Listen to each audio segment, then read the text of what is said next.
Bonjour frères et sœurs en Christ, nous faisons cette nouvelle vidéo pour parler de la confession, l'importance de se confesser et de révéler toutes les choses négatives que nous avons faites dans notre vie. Examinons tout ceci. Livre si merveilleux, livre qui me montre le chemin de la vie. Frères et sœurs en Christ, la Bible dit en Luc 12, 2, il n'y a rien de caché qui ne doive être découvert, ni de secret qui ne doivent être connus. Donc, nous voyons dans ce passage que Dieu nous fait comprendre une chose. Tout ce que nous faisons dans notre vie, tout ce que nous posons comme acte, tout ce que nous faisons comme chose, que ce soit positif ou que ce soit négatif, toute chose sera révélée. Il n'y a rien qui restera caché. Dans ce but, le Seigneur lui-même nous recommande dans Matthieu chapitre 5, versets 23 à 24, disons au nom du Seigneur Jésus-Christ, si donc tu présentes ton offrande devant l'autel et que là tu te souviennes que ton frère a quelque chose contre toi, laisse là ton offrande devant l'autel et va d'abord te réconcilier avec ton frère. Puis, viens présenter ton offrande. Donc le Seigneur nous fait savoir quoi? Que lorsque tu as un différend, lorsque tu as un problème qui te pèse sur le cœur, que tu as commis quelque chose envers quelqu'un et que tu ne t'es pas encore confessé envers cette personne-là, lorsque tu viens vers Dieu, quand tu te souviens que tu as un problème avec quelqu'un, donc va d'abord résoudre le problème avec celui qui est visible, celui que tu peux toucher, celui à qui tu peux parler directement. Tu vas, tu lui poses le problème, tu lui dis non, frère, voici ce que j'ai fait de négatif contre toi, pardonne-moi. Et une fois que tu as obtenu son pardon, ou pas obtenu son pardon, parce que ça ne dépend pas de toi, mais ça dépend de lui, à ce moment-là, tu seras en paix avec Dieu. Qu'il accepte de te pardonner ou qu'il n'accepte pas de te pardonner, tu seras en accord avec Dieu, parce que tu as fait le nécessaire pour dévoiler ce qui était caché. Tu as exposé ce qui était caché. Et c'est exactement ça que Dieu attend de nous. C'est-à-dire, tout ce que nous avons fait de négatif ne doit pas rester caché. Pourquoi? Parce que le dernier jour, lui, il viendra pour exposer ce qui est caché, pour révéler ce que les gens ont caché. Et ce qui nous empêche souvent de révéler ce que nous avons caché, c'est la honte. C'est-à-dire, on a honte, on a peur de ce que les gens vont penser de nous, on a peur de ce qu'un tel va penser de nous, de ce que cette personne-là, quand il va découvrir ce que j'ai fait derrière son dos, ce que j'ai fait contre lui, ce que j'ai fait comme erreur, ce que je n'ai pas, là où je n'ai pas obéi à notre contrat, comment il va réagir, comment il va prendre ça, comment, peut-être qu'il va me couper ceci, peut-être qu'il ne va plus me donner de l'argent s'il me donnait. Donc, il y a beaucoup de choses derrière tout ça qui font en sorte que nombreux des chrétiens, nombreux des enfants qui veulent réellement aller vers Christ choisissent de se taire. Et le problème justement c'est celui-là. Lorsque tu choisis de te taire, ça veut dire que ce que tu as commis comme acte, ça veut dire c'est comme si tu le cautionnais. C'est comme si tu étais d'accord avec ça. Lorsque le Seigneur nous recommande d'exposer ces choses, c'est pourquoi? Parce qu'il y a deux cas. Il y a d'un côté le Seigneur Jésus-Christ qui veut qu'on soit clair et que tout ce que nous avons fait soit visible. Mais de l'autre côté, il y a le diable qui veut que ce que nous avons fait de négatif, qu'on le cache, parce que ça nous appartient à nous. C'est comme si on devait le soustraire et échapper aux conséquences négatives de ce qu'on a fait. Donc, il y a ces deux cas, il y a ces deux camps. Donc, selon le camp où tu te situes, selon la décision que tu prends, tu te situes soit dans le camp du Christ, soit dans le camp du diable.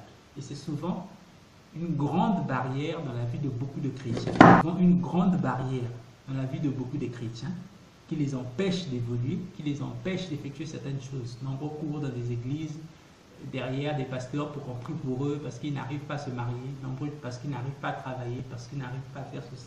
Mais ce point-là est un point qui est essentiel dans la vie d'un chrétien. C'est-à-dire que lorsque tu as vécu, lorsque tu découvres Christ, lorsque tu t'efforces maintenant de marcher de la manière que Christ veut, tu verras qu'il y aura un certain nombre de choses. Malgré toute ta volonté que tu vas mettre, tu n'arrives pas à en sortir parce que le diable te retient.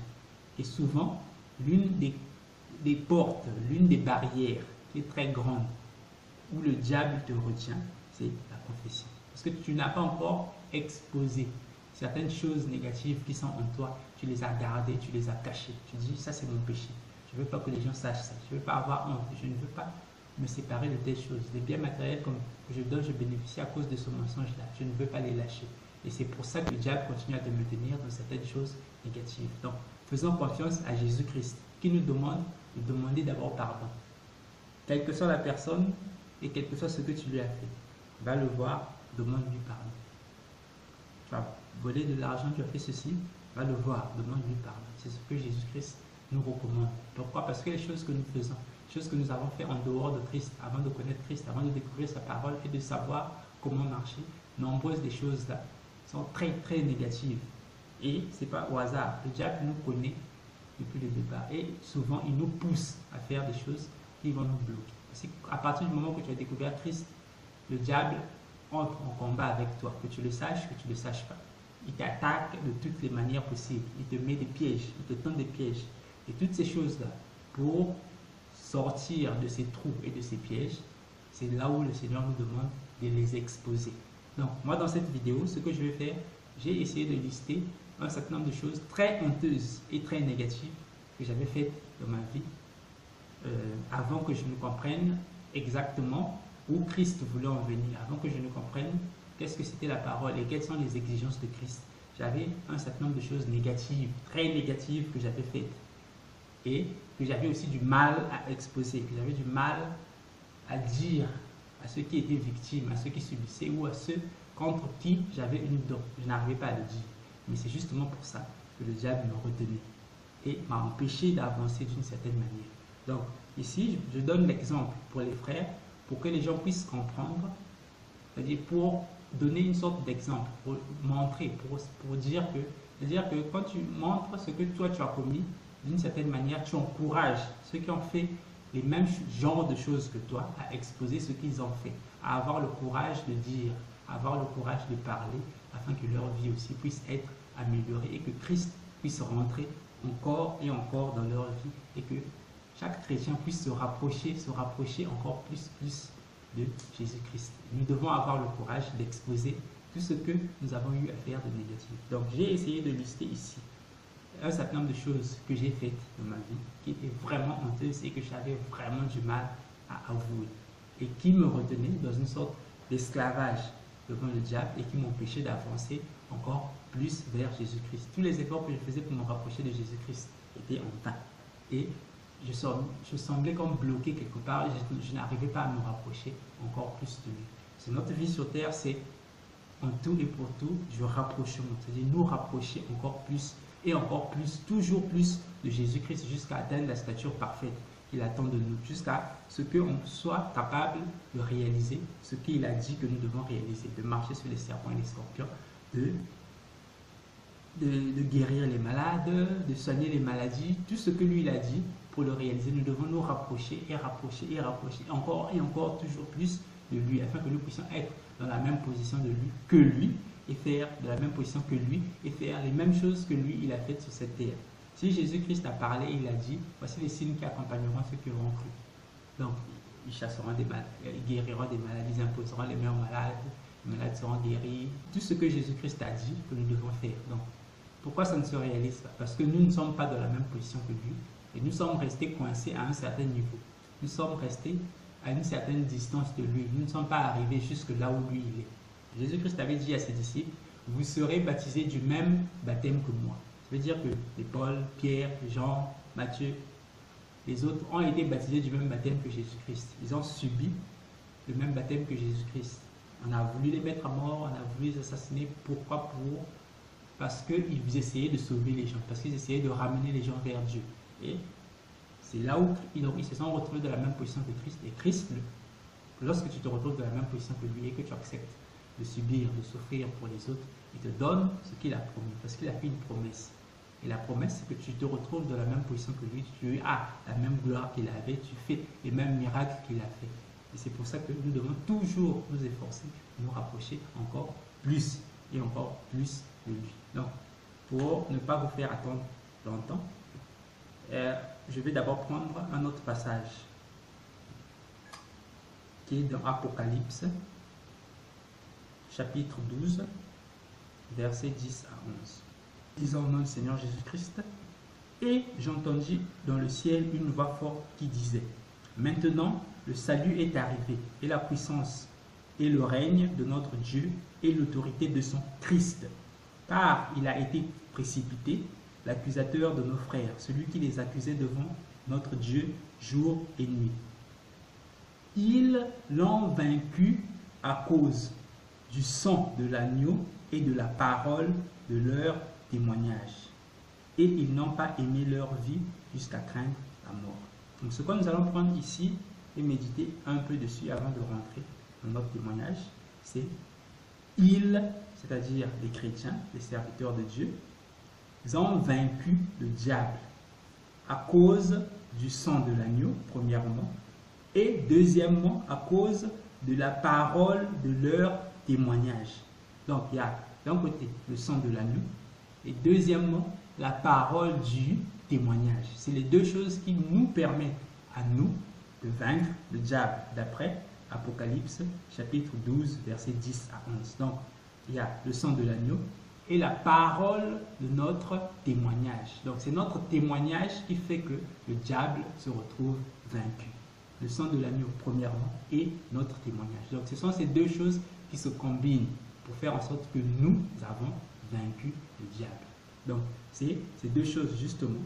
Donc, l'une d'elles que je vais utiliser ici, dans ce passage, c'est le témoignage, pour exposer ce que moi-même j'ai eu à faire, des choses qui sont, que je considérais comme très négatives, et qui sont très négatives, et que j'avais honte, j'avais peur, je me demandais, je me disais, je réfléchissais beaucoup avant de les exposer.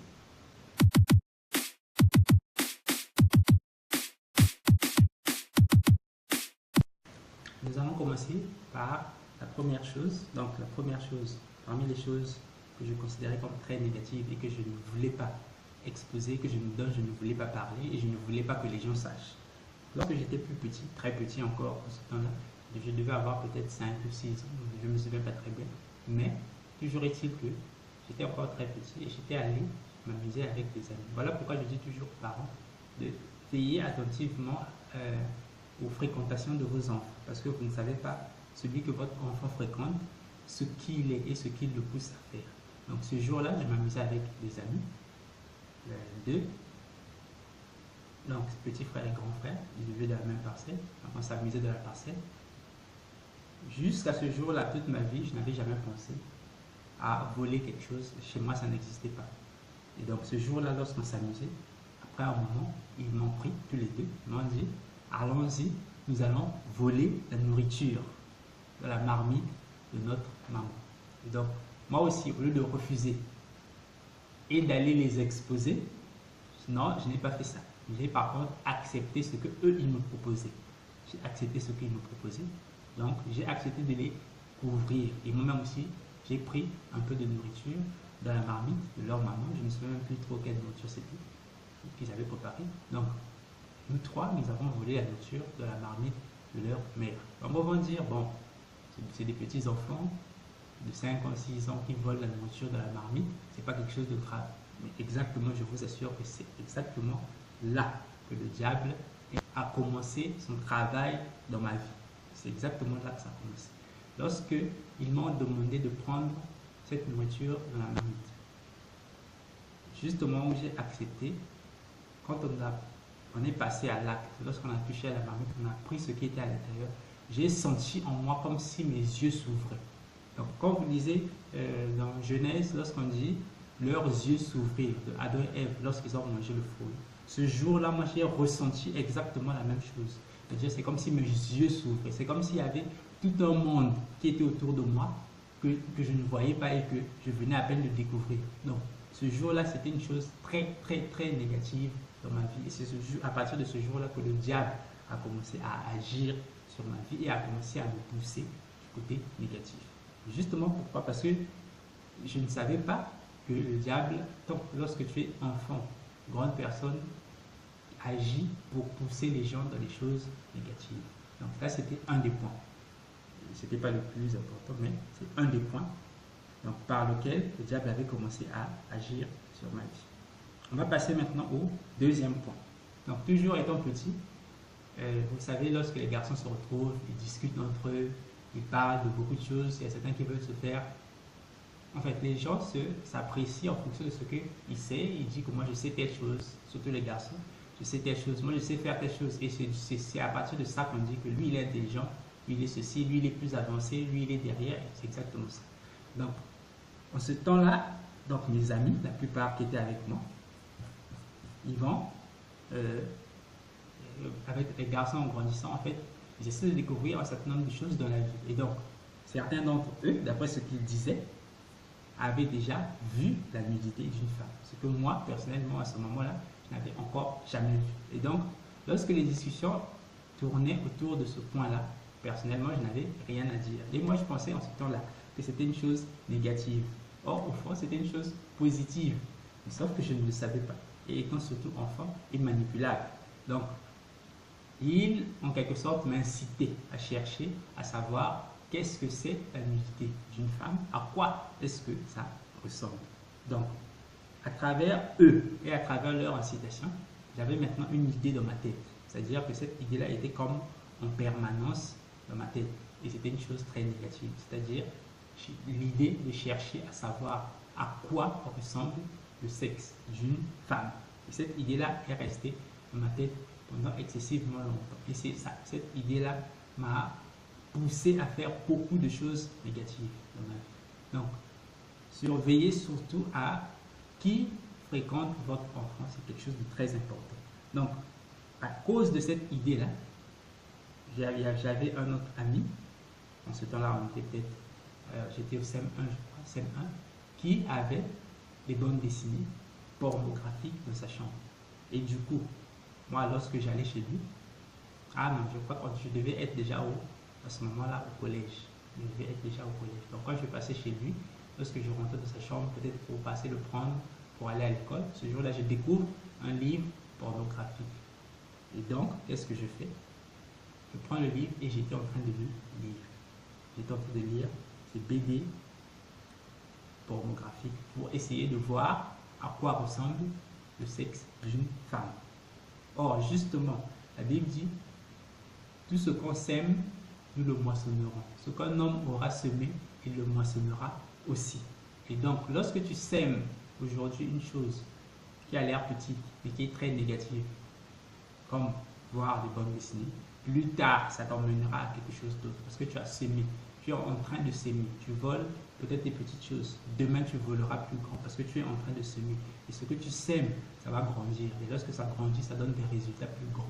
Donc, ces petits vols, parce qu'à partir du moment que mes amis m'avaient parlé, que j'étais allé voler la nourriture de leur marmite, de leur maman, à partir de ce moment-là, même à la maison, je commençais à voler l'argent, je commençais à voler. Ma maman faisait des sucettes glacées. Je volais les sucettes glacées. Voilà, donc, toutes sortes de vols par-ci, par-là. Une fois, je suis même allé voler de l'argent chez les voisins, des amis de la famille. Je suis arrêté, j'avais volé une pièce de 100 francs et ils avaient découvert. Et c'est même ce qui avait fait en sorte que j'arrête de voler en fait à l'extérieur de chez nous. Donc mon vol à moi s'est arrêté seulement chez nous à la maison. Donc c'était quelque chose qui nous concernait nous-mêmes de voler, ou quand on m'envoyait au marché, je m'arrangeais pour avoir quelque chose qui reste et venir tromper à la maison qu'il n'y a pas eu d'argent qui reste. Donc, je montais toutes sortes de stratégies pour récupérer de l'argent. Mais en fait, tout ça au départ, c'était pas moi qui le voulais, mais j'avais été incité. Vous voyez? Donc, regardez des livres pornographiques, des BD pornographiques. Mon grand frère aussi avait des livres pornographiques qu'il cachait. Et du coup, moi, qu'est-ce que je faisais? Lorsque j'étais à la maison, je partais fouiller ses affaires. Je trouvais ces livres-là et je les regardais. Je regardais les livres, je lisais, je regardais. Et c'était comme ça. En ce moment-là, je ne connaissais rien au sexe, rien du tout. Et donc, je ne faisais que regarder. Et ça créait quoi en moi? Ça ne m'apportait rien du tout. Côté positif. Donc, ça, c'est un des deux points. Le deuxième point.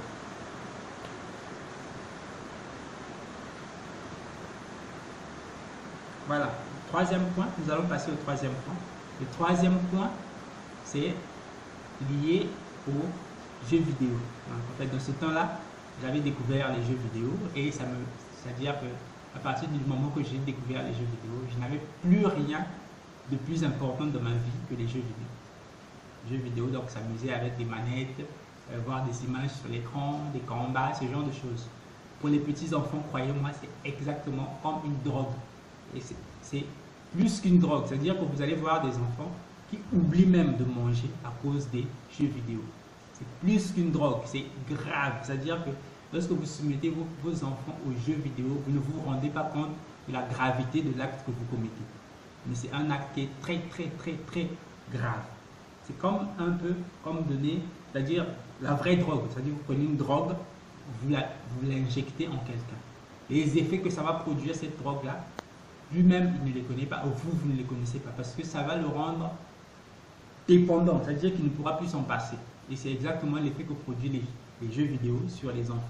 Donc, faites très, très, très attention avec les jeux vidéo. Et du coup, moi, mon grand frère avait les jeux vidéo, il y avait même ce qu'on appelait aussi un club de jeux vidéo. Donc, c'est une salle où en place des téléviseurs et une console de jeu, et les gens, les clients peuvent venir jouer au jeu en payant une certaine somme. Donc, et pendant ces vacances-là, on avait donc ce club-là ou cette salle de jeu-là à la maison.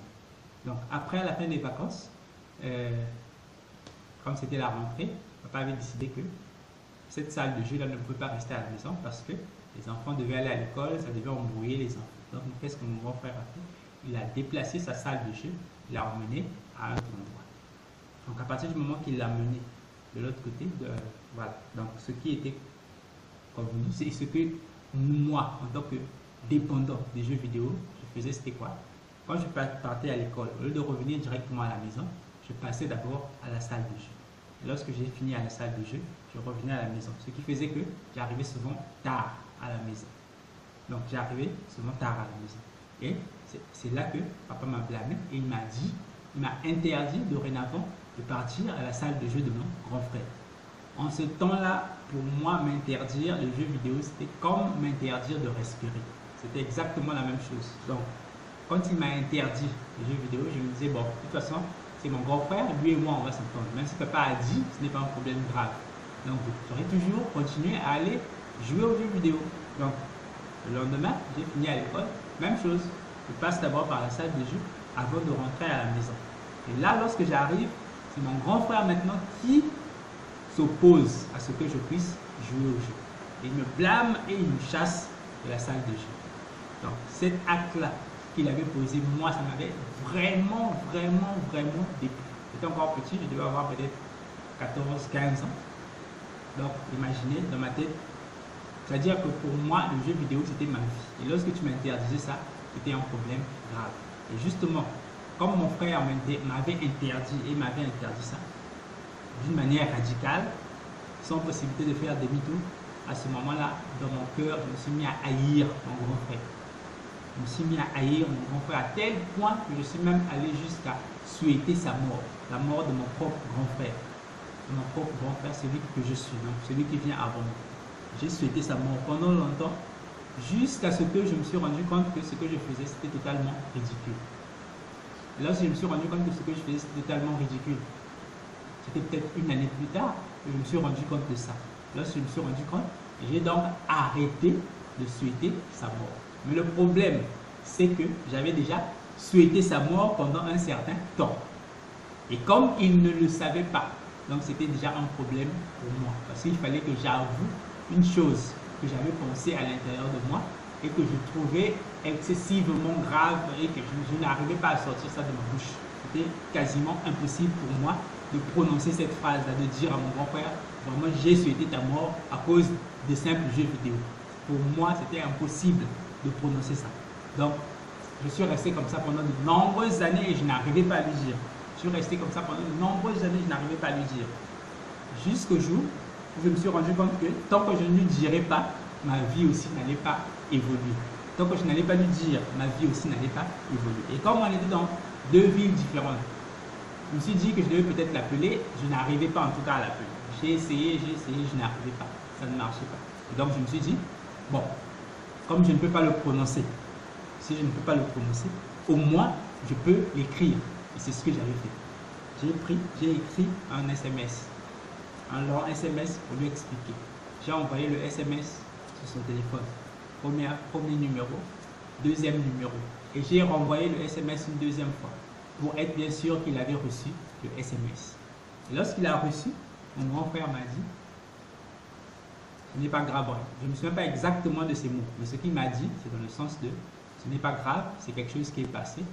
Ce n'est pas ça qui va nous séparer, toi et moi, je reste ton grand frère. C'est ce que tu as avoué, ce que tu avais fait, et que Dieu lui-même puisse agir. Et c'est à ce moment-là que j'ai senti un très très grand poids quitter mon cœur. Donc, tout ce que vous avez de négatif, tout ce que vous avez fait de négatif, que vous considérez comme grave, que vous n'arrivez pas à prononcer, c'est ça en fait qui bloque certaines choses dans votre vie. C'est ça qui bloque votre évolution. C'est ça qui bloque un certain nombre de bénédictions que Dieu veut vous donner dans votre vie parce que vous n'arrivez pas à l'avouer. Lorsque vous allez l'avouer, c'est comme si vous preniez votre vie, vous la mettez entre les mains de Jésus-Christ. C'est-à-dire que vous vous séparez de ce monde. C'est-à-dire que vous considérez le monde comme rien du tout. Et c'est à ce moment-là que Jésus-Christ aura totalement la main mise sur votre vie et pourra faire ce que lui veut.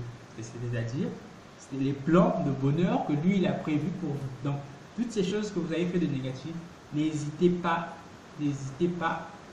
Je sais que avec la manière dont on se considère et qu'on se voit, on a beaucoup de peur, on a beaucoup de honte par rapport à ce qu'on a eu à faire.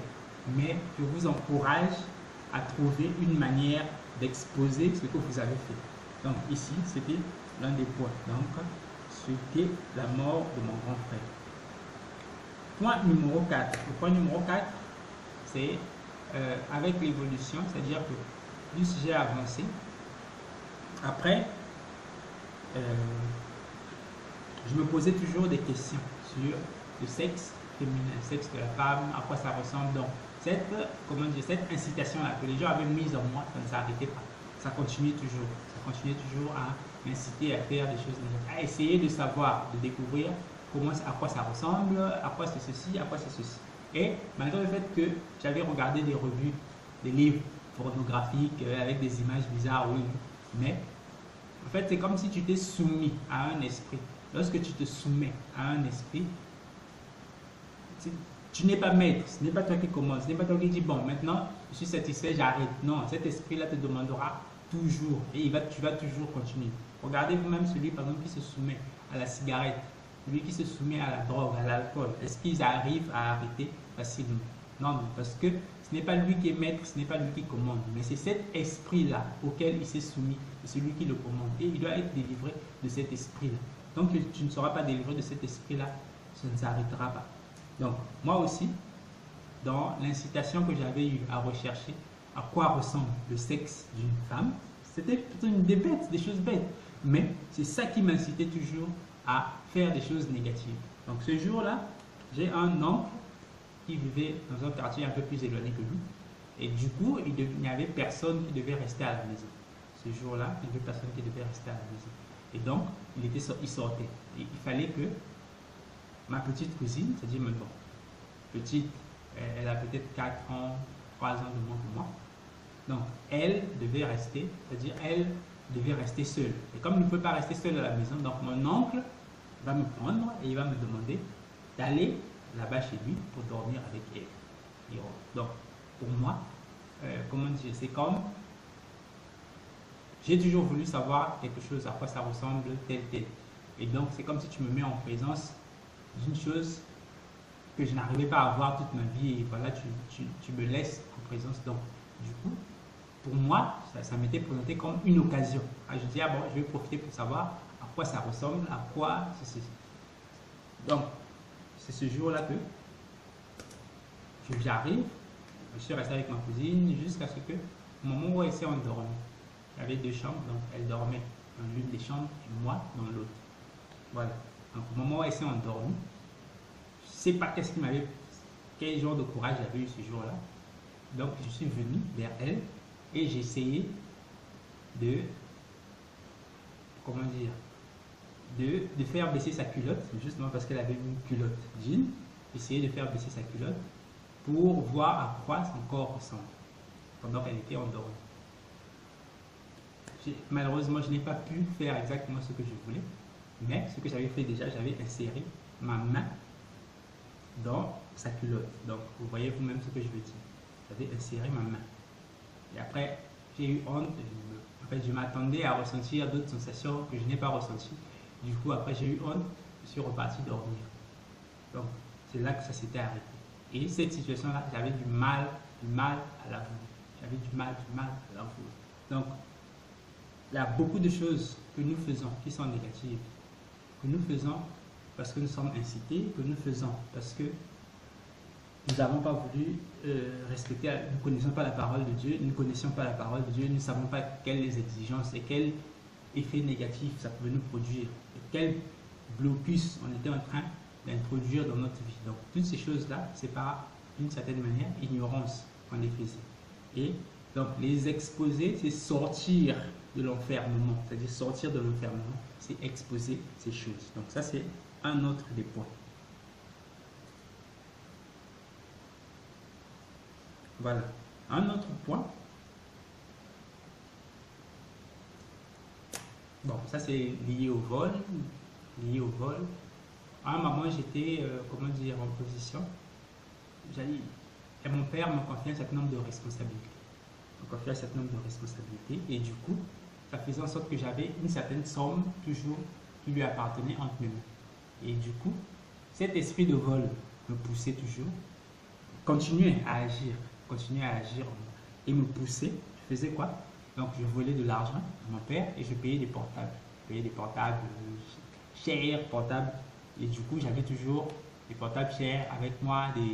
Voilà, donc tout ça. Et ça aussi, j'avais du mal à l'avouer. J'avais vraiment du mal à l'avouer. Je n'arrivais pas à le dire. Mais j'avais fini par le dire aussi. J'ai fini par exposer. Donc, c'est comme ça, en exposant ces choses-là, que vous faites tomber le blocage. C'est-à-dire que s'il y avait un blocage, une séparation entre toi et Dieu, justement la séparation, elle vient du fait de ce que Jésus a exposé. Lorsqu'il dit, si tu te souviens que tu as un problème avec ton frère, va d'abord te réconcilier avec ton frère et ensuite tu pourras te réconcilier avec Dieu. Donc ça commence d'abord par le frère, celui qui est visible, celui que tu vois, celui que tu peux toucher. C'est par lui que ça commence. Or, justement, lorsque tu refuses d'aller vers lui, quand tu vas vers Dieu, chez lui, il va bloquer parce que tu n'étais pas encore réconcilié avec celui qui est visible, celui que tu vois. Et c'est par lui que tu dois commencer normalement. Et c'est cela aussi qui bloque la réconciliation de certaines personnes avec Dieu. C'est ça justement. Donc, voilà. Donc, voler l'argent pour acheter des portables. Un autre point, voilà. Pendant la période, comment l'adolescence, c'est-à-dire que la puberté, justement, les hommes se comportent d'une certaine manière. Il y a ce qu'on appelle, il y a un moment qu'on appelle, assez spécial, qu'on appelle la crise d'adolescence. La crise d'adolescence où les gens font des choses parfois bizarres. Il y a beaucoup d'hommes qui se comportent comme des filles. Il y a beaucoup de filles qui font des choses vraiment terribles.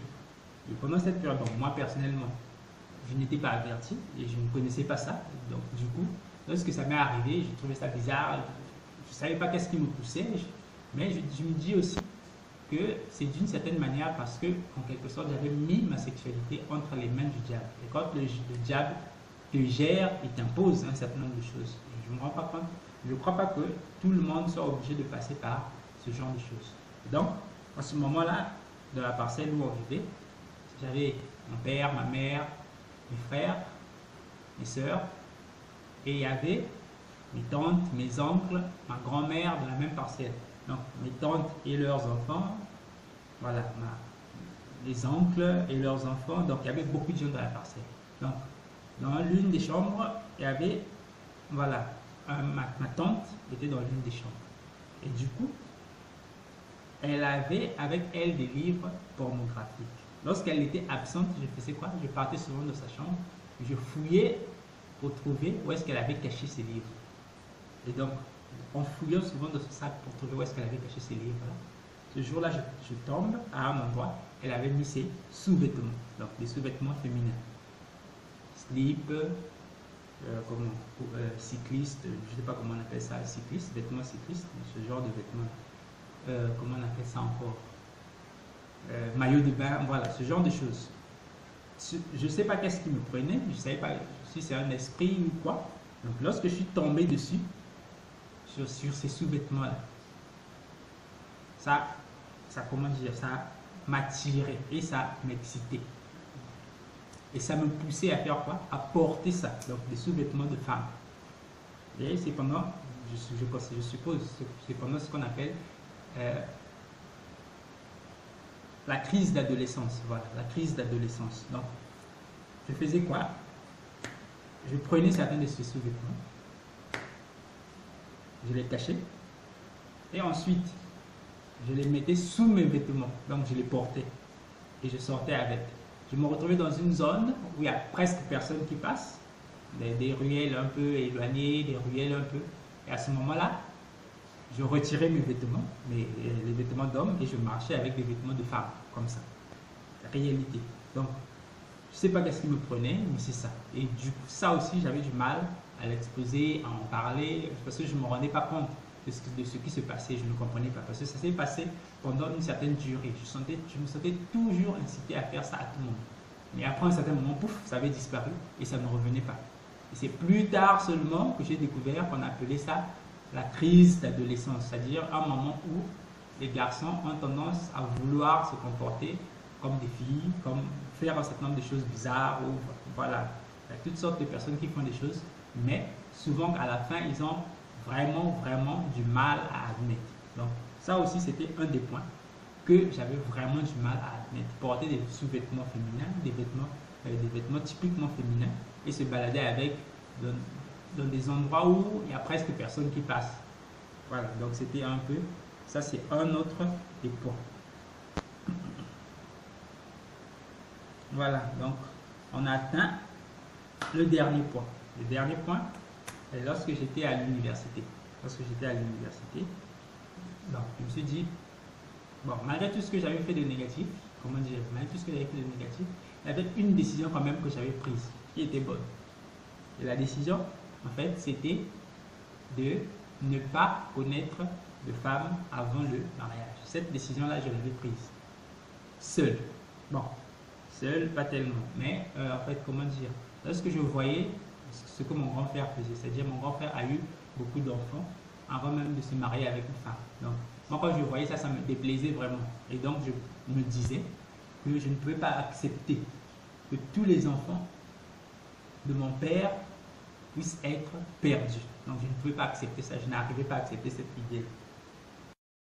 Donc, je ne pouvais pas accepter ça. Je n'arrivais pas à accepter cette idée. Et du coup, qu'est-ce que je faisais? Je me disais, je ne vais pas connaître de femme jusqu'à mon mariage. Je vais attendre jusqu'au jour de mon mariage pour connaître une femme. Or, justement, le problème, c'est que lorsque tu prends une décision qui est bonne et qui est pour Christ, il y a quelqu'un qui est contre cette décision-là. Et c'est celui qu'on appelle le diable. Sauf qu'en ce temps-là, je ne savais pas exactement comment il agit, comment il envoie même ses agents pour essayer de te séduire et te détourner du chemin que toi tu as choisi, que tu veux, là où tu veux arriver. Donc, en ce temps-là, j'étais... voilà, j'avais eu une copine. Bon, avant même ça, il y a autre chose dans laquelle j'étais tombé, c'est la masturbation. Masturbation, c'est-à-dire se donner plaisir tout seul. Et ça aussi, c'est quelque chose que j'avais vraiment du mal à avouer, à dire, à en parler, à exposer. Je suis resté enfermé dedans pendant très longtemps. Pendant très longtemps. Et j'avais du mal à en parler. J'avais vraiment du mal à en parler. Mais toutes ces choses, tant que vous ne les exposerez pas, tant que vous n'en parlerez pas librement, tant que vous n'allez pas chercher une solution et dire ce que vous avez fait, le diable continuera à avoir une mainmise sur vous. Le diable continuera à avoir une mainmise sur vous. Et certaines choses dans votre vie ne pourront pas évoluer comme il faut. Certaines choses ne pourront pas se passer comme il faut. Parce qu'il y a une barrière qui est dressée et que vous n'arrivez pas à franchir. Donc, exposer ces choses, parler de ces choses négatives, c'est briser des barrières, c'est faire tomber des barrières et le diable sera en train de perdre son pouvoir sur votre vie. Donc, ça c'est un autre point, donc la masturbation. Maintenant, le dernier point, c'est voilà, celui-là. Donc, quand je suis arrivé à l'université, je me suis dit, nos parents, pour la plupart, se sont connus au moment où ils étaient à l'université. Donc, moi aussi, comme je suis maintenant à l'université, bientôt, peut-être que je vais commencer à travailler. Donc, du coup, c'est le moment d'avoir ma copine. Et donc, je cherchais des filles à qui faire une proposition pour être ma copine, voilà, accepter de rester avec moi. Donc, de venir avec moi. Le problème, c'est que je n'avais presque pas d'argent à ce moment-là. J'avais toujours les poches vides et donc, du coup, c'était une grosse barrière pour parler clairement à une fille et lui faire comprendre, lui faire accepter de devenir ma copine. Or, bon, pour moi, c'était une barrière. C'est-à-dire qu'avant même de venir, je voyais déjà ça comme un obstacle. Et ça m'empêchait souvent de me rapprocher de certaines sœurs, de lui dire ceci, de me rapprocher de telle sœur, de lui dire ceci. Autre chose, j'étais extrêmement timide. J'étais extrêmement timide. Donc, je n'arrivais pas à aborder une sœur et à lui parler comme ça, à lui dire non, voici ce que je veux, je souhaiterais qu'on fasse ceci. Non, non, pour moi, c'était totalement impossible. Et donc, il y avait cette barrière-là aussi. Et chaque fois que j'essayais de me rapprocher d'une sœur, parce que je l'appréciais bien, parce que c'était cette barrière-là qui faisait souvent qu'à la fin, parfois, j'ai bien apprécié la personne, mais je ne lui ai absolument rien dit. Donc, c'était une grande barrière. Mais sauf que je ne me rendais pas compte que parfois, c'était une protection. Dieu peut mettre une barrière. C'est-à-dire que tu arrives devant une personne, tu n'arrives pas à parler. Tu ne te rends pas compte, tu ne comprends pas qu'est-ce qui se passe. Mais tu n'arrives pas à parler. Mais c'est Dieu qui met cette barrière-là pour t'empêcher de commettre des bêtises. Ou parce qu'il sait très bien qui cette personne-là est. Et il veut t'empêcher de tomber dans de mauvaises choses. Donc, lorsque je suis arrivé à l'université, il y avait une amie avec qui j'étais, avec qui j'ai fini par me rapprocher vraiment. Et elle, en fait, elle avait quelque chose qui a permis que la relation puisse être possible avec moi. Elle, quand elle était avec son papa, il y a un certain nombre de choses, elle était comme moi, c'est-à-dire elle était timide. Il y a un certain nombre de choses qu'elle n'arrivait pas à dire à son père. Et du coup, comme elle n'arrivait pas à dire et qu'elle n'arrivait pas à parler, elle faisait quoi? Elle prenait par exemple une feuille, elle écrit. Et elle laisse sur la table. Et à un moment, son père va venir, il va voir la feuille, il va lire et il va savoir que bah, ma fille voulait telle chose. Et c'est comme ça qu'elle procédait. Et c'est ça en fait qui avait été comme une passerelle. C'est-à-dire que je n'arrivais pas à parler. Elle savait ce qu'il fallait faire pour transmettre un message. Et c'est ce qui s'est passé. Elle avait pris une feuille. J'ai toujours essayé de discuter. Les mots ne sortaient pas de ma bouche. Du coup, elle avait pris une feuille. On se tenait côte à côte. C'est vraiment ridicule, mais c'est ça qui s'était passé. Donc, elle prenait la feuille, elle écrivait dessus, elle me donnait la feuille, je lisais et j'écrivais dessus. Et c'est ce qui a fait qu'elle a fini par devenir ma copine, ma fiancée. Bon. Au début, on avait exactement le calibre, c'est-à-dire le standard de Christ, c'est-à-dire attendre jusqu'à ce qu'on atteigne le mariage avant d'avoir des relations sexuelles. C'était ça notre objectif à tous les deux. Maintenant, il y avait une question qu'on se posait et que peut-être certaines personnes se posent encore. C'est jusqu'où peut-on aller sans désobéir à Christ? Qu'est-ce qu'on peut faire tous les deux? Est-ce qu'on peut s'embrasser? Est-ce que je peux la toucher ou sans arriver jusqu'au sexe? Donc c'est ce qu'on se posait comme question. Et du coup, on essayait de faire des recherches de la Bible. Donc on essayait de savoir qu'est-ce qui était permis. On avait souvent tendance à aller se promener. Il y a une zone à Brazzaville qui est réservée aux amoureux. Voilà. Donc cette zone-là, on allait se promener. Il y a une île où les gens vont souvent. Bon, la plupart des gens qui allaient dans cette île, ils allaient pour... C'est nombreux allaient là-bas, sauf que à ce moment-là, je ne savais pas encore. Nombreux allaient là-bas pour avoir des relations sexuelles avec leur copine. Et moi, je ne savais pas. Nous, on allait, on se promenait, on causait, voilà. Donc, souvent, qu'est-ce qui se passait? On va, on se promène, on s'assoit à un endroit où on est tous les deux seuls. Elle va s'asseoir sur mes genoux, on va causer. On a discuté et c'était comme ça à chaque fois. Jusqu'au jour où elle est partie, elle avait causé avec, soi-disant, son père spirituel. Son père spirituel. Il lui avait dit que si j'étais son fiancé, il n'y avait rien de négatif à ce qu'on puisse s'embrasser. Or, justement, cela est totalement faux. le fait d'embrasser une femme, c'est l'embrassement, c'est une partie du rapport sexuel. Le fait d'embrasser une femme, c'est une partie du rapport sexuel. Et c'est exactement ce qui s'est produit de négatif. C'est-à-dire que lorsqu'on s'est embrassé, elle et moi, à partir de ce moment-là, elle a été tellement excitée que c'est elle-même qui m'a poussé à ce qu'on arrive aux relations sexuelles. C'est elle qui m'a poussé à ce qu'on arrive aux relations sexuelles. Justement, qu'est-ce qui causait problème? Le fait que moi, en fait, je ne sentais rien. Parce que pendant la même période, je continuais à me masturber. Et donc, du coup, quand je me retrouve avec elle, c'est-à-dire tout ce qu'elle pouvait me faire, ça me disait rien du tout. Parce que vous savez qu'à la maison, j'avais fait telle chose, donc ce que elle me disait, ça me faisait rien du tout. Par contre, moi, quand je la touchais, ou que je l'embrassais, ou que je la mettais sur mes genoux, sur elle, ça réagissait. Et du coup, petit à petit, ce qu'on avait dit qu'on ne devait pas faire, nous sommes arrivés au point où elle désirait à ce que on tombe dans les relations sexuelles pour que notre relation évolue. Or, le problème c'est que, je me masturbais, donc moi ça ne me dérangeait pas que je reste comme ça, et que, voilà, donc qu'on se passe de ça, et je lui cachais. Au début je lui disais, mais après à un certain moment j'avais honte de venir chaque fois répéter la même chose, que je suis encore tombé. Je lui disais, j'avais honte, et du coup, après je lui disais, puis je cachais. Et donc, nous sommes arrivés jusqu'au point où elle désirait avoir des relations sexuelles. On a commencé à se toucher, j'ai commencé à la déshabiller, découvrir son corps, jusqu'à ce que je commençais à lui faire des caresses. Mais lorsqu'on est arrivé au point où il fallait qu'on fasse la chose, je n'arrivais pas. Je restais coincé. Et c'est là que ça bloque. Et c'est là que ça bloque. Et c'est comme ça à chaque fois. Et du coup, une fois, elle m'avait pris par surprise. Elle s'est, comment dire, on s'amusait, elle s'est déshabillée. Elle a pris ma tête, donc elle a mis ma bouche sur son sexe. Vous savez vous-même ce que ça représente. Donc c'est exactement ça. Et ce jour-là, voilà, j'avais sucé. Je l'avais sucé. Donc, et ça aussi, c'est quelque chose que j'avais vraiment du mal à reconnaître. J'avais vraiment du mal à reconnaître.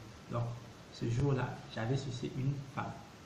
Et c'est une chose qui est excessivement négative. Une chose qui est excessivement négative que je ne vous recommande pas de faire, même pas envers votre femme mariée.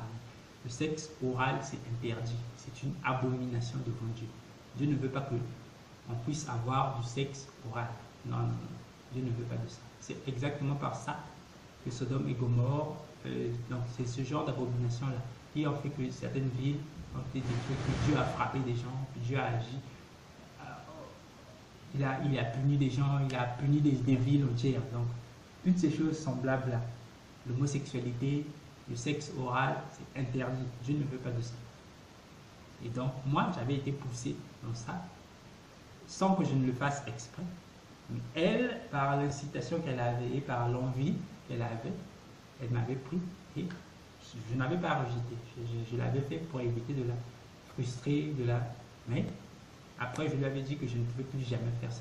Moi, c'est ce que je lui avais dit. Et on s'était finalement séparés parce qu'elle voulait du sexe et moi, je restais sur mon idée.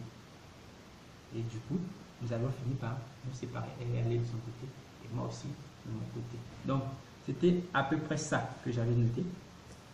Et c'était ça, vous connaissez tous mes secrets maintenant, que je conservais au plus profond de moi et que j'avais vraiment du mal à avouer. J'avais vraiment du mal à avouer. Donc, moi aussi, je sais que peut-être que le diable vous a incité à faire des choses négatives. Peut-être que le diable vous a incité à faire des choses négatives. À travers ce témoignage, ce petit témoignage, parce que je n'ai pas parlé de tout, ce petit témoignage, ce que je veux faire, c'est vous inciter à dire à ceux à qui vous avez fait du mal, ah voici frère, je t'ai fait telle chose. C'est de vous inciter à parler ce que vous avez fait de négatif, de monstrueux, d'incendiaire, je ne sais pas quel autre adjectif employer, mais parlez-en, parlez et exposez ça. Exposez ça. C'est de cette manière-là que beaucoup de barrières, beaucoup des obstacles qui sont sur votre vie vont tomber et que votre vie va s'améliorer. Donc, c'est ce que j'avais à vous dire aujourd'hui. Que le Seigneur vous garde et vous protège. Que le Seigneur fasse tomber toutes les barrières qu'il y a dans votre vie et que vous puissiez vous rapprocher toujours plus de lui, afin que nous puissions vivre toutes les promesses et vivre la sanctification que Christ attend de nous, parce qu'il n'attend que ça. C'est nous qui devons faire notre part pour nous rapprocher de lui. Voilà pourquoi il dit, approchez-vous de moi, approchez-vous de lui, il s'approchera de vous. Donc, c'est lui, c'est-à-dire lui, il a déjà tout fait. Il ne reste que nous. Si tu n'es pas encore libre, ce n'est pas de la faute de Christ. Christ, il est déjà mort à la croix, il est ressuscité. Il avait déjà tout fait. Sa part, elle est déjà faite. Il n'y a que toi qui, c'est-à-dire c'est ta part qui reste à faire. Il n'y a que toi qui peux saisir sa main. Sa main, elle est là, elle est tendue, elle te regarde, elle t'attend. C'est toi qui dois la saisir, c'est-à-dire se rapprocher de lui, se soumettre à lui et faire ce que lui il attend pour que ta vie puisse évoluer, aller de l'avant et ressembler exactement à ce que Christ était. Parce que c'est ce qu'il attend de nous. Il a dit, il y a une promesse, une grande promesse, une promesse merveilleuse. Il dit, je leur ai donné la gloire que tu m'as donnée. C'est cette gloire-là que Christ nous a donnée, celle qui est à lui. C'est celle que lui, il nous a donnée. Celle que son Père lui a donnée. Lui, il nous redonne la même. Et c'est à nous de faire le nécessaire pour nous rapprocher de lui, pour nettoyer nos cœurs, pour nettoyer tout ce qui est de négatif en nous et nous approcher. Comme il a dit dans la Bible, dans Apocalypse, ils ont nettoyé leur robe dans le sang de l'agneau. Le sang de l'agneau est disponible. C'est à nous de venir nettoyer nos robes à l'intérieur de ce sang-là. Donc, rapprochons-nous de Christ. Éloignons-nous de tout ce qui est négatif. Ne négligeons rien. Tout ce que tu sais que c'est négatif, tout ce dont tu as parlé, on t'a dit et que tu as compris que c'est négatif, lâche ça, lâche tout. Et tu verras que Christ lui-même va s'accomplir dans ta vie. Et tu verras que l'adversité va augmenter. Plus tu vas lâcher des choses, plus tu seras en train de déposer des charges, de lâcher toutes choses négatives que tu as en toi. Plus tu verras l'adversité va se lever. Parce que le diable ne veut pas que tu arrives jusque là où Christ était. Et le diable sait que lorsque tu vas arriver à ce point-là, il ne pourra rien faire en toi parce que tu n'auras plus rien de lui en toi. Et donc, c'est pourquoi il y a des barrières, des difficultés, des obstacles, des attaques, toutes sortes de choses négatives pour t'empêcher d'arriver jusque là où Christ était. Et voilà pourquoi nombreux des pasteurs sont des faux pasteurs, enseignent des évangiles truqués. C'est-à-dire qu'on te laisse être habillé sexy, on te laisse t'habiller comme ceci, on te laisse faire telle chose, sortir avec des femmes avec qui tu n'es pas marié. On te laisse faire ça pour éviter que tu puisses avoir la gloire que Christ veut te donner. Pour éviter que tu puisses avoir cette gloire-là. Le diable n'est pas content lorsque quelqu'un a découvert le nom de Christ. Voilà pourquoi il va même envoyer des gens qui vont se faire passer pour des pasteurs, mais en fait, ils ne sont pas du tout. Donc, c'est à nous de nous rapprocher de Christ. La Bible, nous l'avons. Lisons notre Bible, méditons notre Bible, demandons à Dieu de nous éclairer. Et afin que nous puissions toujours nous approcher de lui. C'est un combat. Et dans ce combat-là, Christ est avec nous. Et nous sommes plus que vainqueurs en celui qui nous a aimés. Que Dieu vous garde et vous aide à prendre toutes les décisions qui s'imposent pour votre vie. La Bible dit, recherchez la paix avec tous et la sanctification sans laquelle personne ne verra le Seigneur. C'est la sanctification que nous devons rechercher en toutes choses. Que Jésus-Christ vous garde et Dieu vous bénisse. Vivre si